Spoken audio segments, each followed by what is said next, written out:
দু প্যাকেট ধনে গুঁড়ো, দু প্যাকেট জিরে গুঁড়ো, দু প্যাকেট লঙ্কা গুঁড়ো, দু প্যাকেট কাশ্মীরি লঙ্কা গুঁড়ো।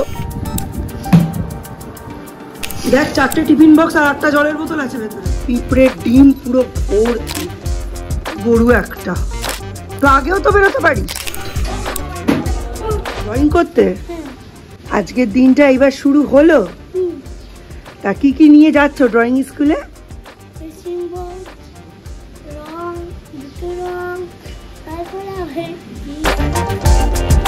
চলো আঁকা হয়ে গেলে আমি নিতে যাবো। হ্যাঁ, একেবারে বাইরের দিকে। এইটা আজকে রাতেই ফুটবে, আর এইটা একেবারে ভেতরের দিকে হলেও বাইরে থেকে হাত পাওয়া যাবে। এটাও আজকে রাতে ফুটবে। তো তুই তো যাবি, তারপরে তো ভাত খেয়ে যাবি। ভাতটা খেয়ে যা, পাস্তা নিয়ে যা। এই শোন, কি কি আনবি? 2 প্যাকেট ধনে গুঁড়ো, 2 প্যাকেট জিরে গুঁড়ো, 2 প্যাকেট লঙ্কা গুঁড়ো, 2 প্যাকেট কাশ্মীরি লঙ্কা গুঁড়ো, 2 প্যাকেট হলুদ গুঁড়ো।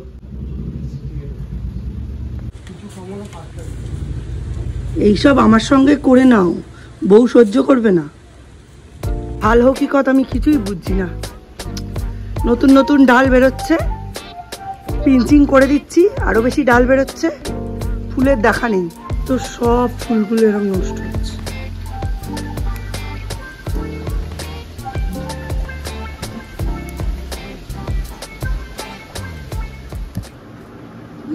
কি এই জিনিসটা?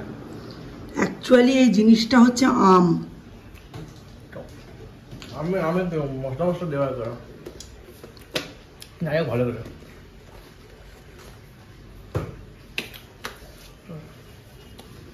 খালি পেটে চায়ের পর আম পাচক। হ্যাঁ,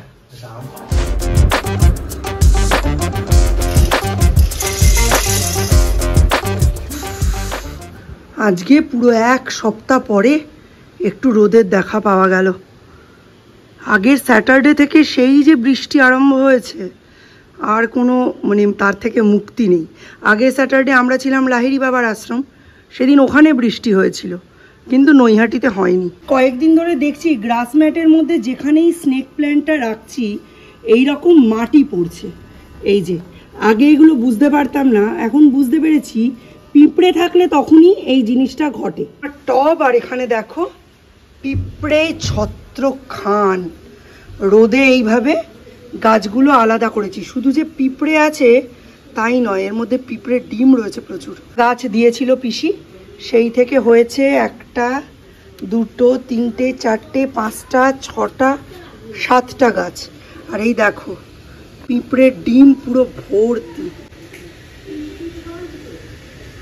একটু রোদে থাকলেই পিঁপড়েগুলো বেরিয়ে যাবে। সব লাল পিঁপড়ে কিন্তু কামড়াচ্ছে। সিম্পলভাবে পাস্তাটা করেছি, জাস্ট পাস্তাটা বয়েল করলাম দেখতেই পেলে। তারপর তেলের মধ্যে একটু চিলি ফ্লেক্স আর একটু অরেগানো দিয়ে মিক্সড হার্বস দিয়ে এই পাস্তাগুলো ঢেলে দিয়েছি। এরপর সৌর্যটাতে দিয়েছি শুধু টমেটো পিউরি আর ম্যাগির মশলা, আর সৌমরটাতে দিয়েছি শেজওয়ান সস, ম্যাগির মশলা আর একটুখানি টমেটো পিউরি। নিয়ে যান। দেখ 4টে টিফিন বক্স আর 8টা জলের বোতল আছে ভেতরে। গরু একটা। তো আগেও তো বেরোতে পারিস, এই সময় হুড়োহুড়ি করে বেরোস। 2 মিনিট আগে বেরোতে দেখলাম না কোনোদিন। পা পুরো একদম কামড়ে লাল লাল করে দিয়েছে পিঁপড়েতে। কি কি ছবি এঁকেছো? কি কি ছবি এঁকেছো বলো? হ্যাঁ, রাখির ছবি এঁকেছো? বাহ। আপনারা কতটা চেনেন আমি জানি না, এটা হচ্ছে আমাদের বাংলার রক্ত বিশল্যকরণী, যেটাকে আমরা বিষহরী নামে চিনি।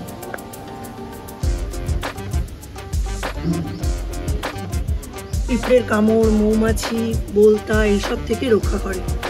কেটে গেলে বা কিছু কামড়ালে, পোকা টোকা, বিছে, এগুলো ইউজ করা হয়।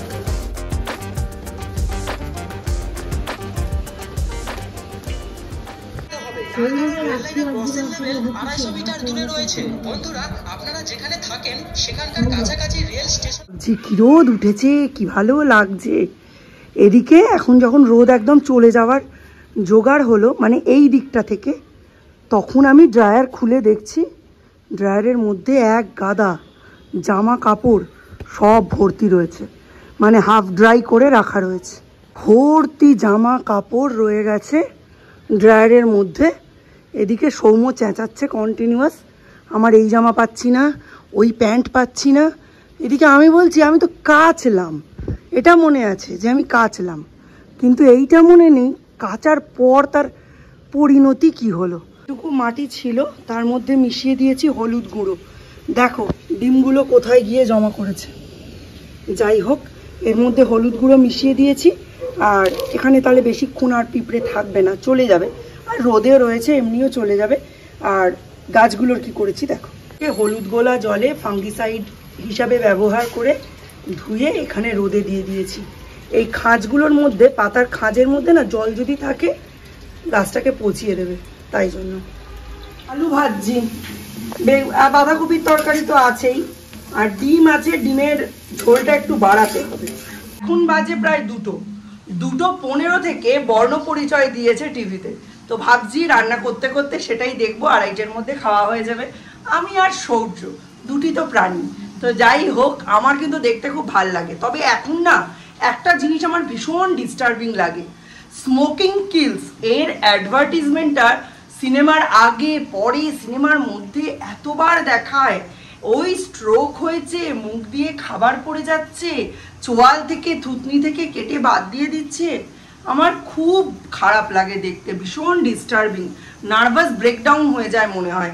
আমি তখন মিউট করে অফ করে সরিয়ে রাখি। আমার বাড়িতে কেউ স্মোক করে না, এদের পরিণতি দেখে দেখে আমার হার্ট ব্লক হয়ে যাবে। কি যে দরকার এটা এতবার টিভিতে দেখানোর, আমি বুঝে পাই না। এর অবস্থা ভালো না, এক্ষুনি বউ নাচানো বৃষ্টি চলে আসবে। কি অবস্থা দেখো, পুরো নিজের দোষে আজকে ভুগছি।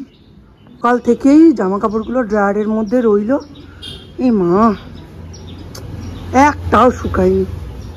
কি করে শুকাবে, পুরো রোদ চলে যাওয়ার পর মেললাম, আর এখন আকাশের অবস্থা এই রকম।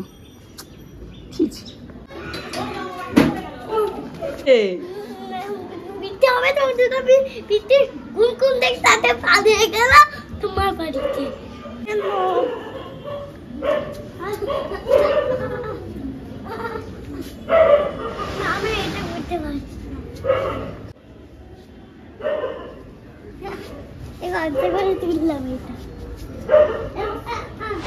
দারুণ করে লোহার কড়াইতে এই যে পেঁয়াজ রসুন আদা বাটা ধনে জিরে বাটা দিয়ে আর সিদ্ধ করা আলুগুলোকে হালকা কষিয়ে নিচ্ছি।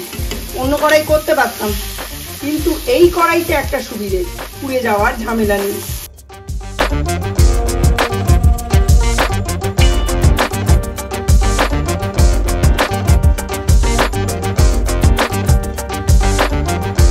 হয়েছে 4 পিস ডিম, তাই আরেকটা দিকে বানাচ্ছি চিলি এগ। দেখো কিরম করে বানাই, চিলি চিকেন ঠিক যেরম ভাবে করে ওরম ভাবে গ্রেভিটা প্রিপেয়ার করে নিয়েছি। অ্যাকচুয়ালি দেখানোর মতো কিছু না, তাই আর শো করছি না। ওই গ্রেভিটার মধ্যে হাঁসের ডিমগুলো লম্বালম্বি ফালা করে দিয়ে দেবো, আমার আর সৌম্য।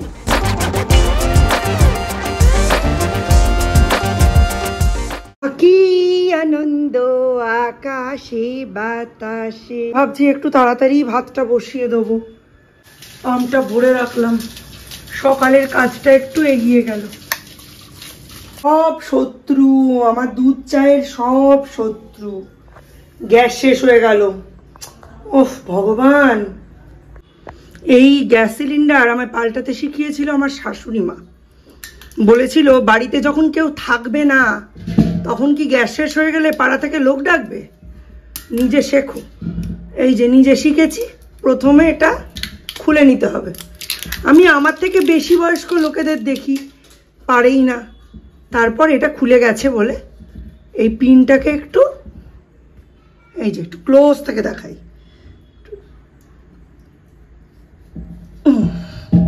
এক হাতে হচ্ছে না, একটু টেনে এরম খুলে নিতে হবে।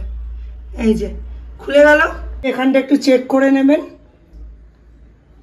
এবার এটা লাগাতে হবে।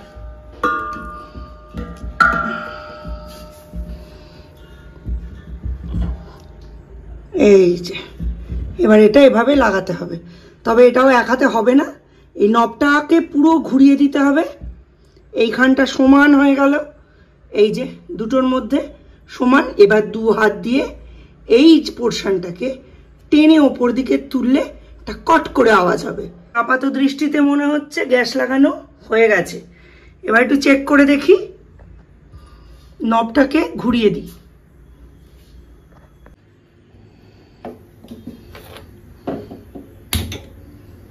জ্বলেছে। এবার কিন্তু এইখান থেকে অফ করব না, করব এইখান থেকে, আর লক্ষ্য রাখবো এইখানে।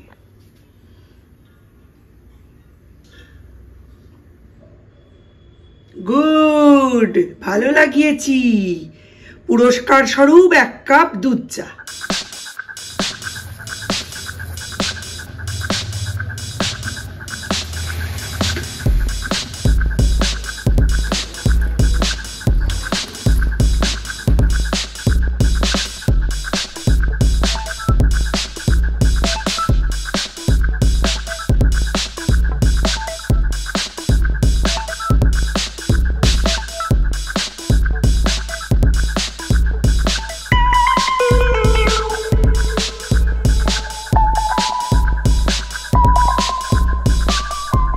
সন্ধেগুলো খুব মনে পড়ে। ছোটবেলায় আমাদের তো জয়েন্ট ফ্যামিলি ছিল, প্রত্যেক ঘরে ঘরে 1 গামলা করে মুড়ি মাখা হতো। তার মধ্যে কিন্তু কিচ্ছু থাকতো না, শুধু থাকতে হয় একটু আলু ভাজা, শীতকাল হলে একটু ফুলকপি ভাজা বা সিদ্ধ মটরশুঁটি ভাজা, বা মাঝে মধ্যে থাকতো চানাচুর, খুব কম থাকতো চানাচুর বলাই বাহুল্য।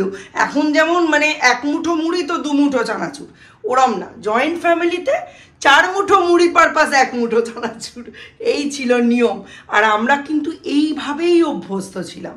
এখনই আমাদের দৈনন্দিন জীবনযাত্রার লাইফস্টাইল চোখের মানের ঊর্ধ্বে চলে গেছে।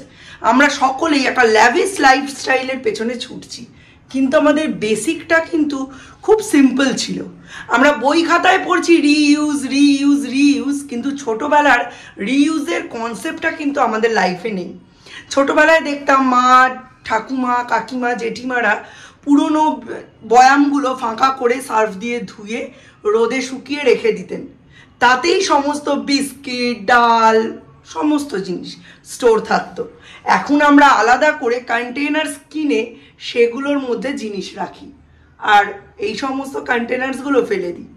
কোনো দিন দেখিনি চায়ে চিনি, কফি, মির্চি এইসব লেখা বক্সে এক্স্যাক্ট সেই জিনিসটাই আছে।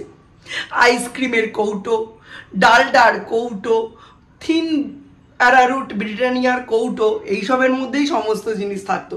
আর ম্যাক্সিমাম তো থাকতো ওই হলুদ লম্বা লম্বা ডালডার বোতলের ভেতর, তাতে 2খানা পাম গাছের ছবি দেওয়া, মানে তাল গাছের।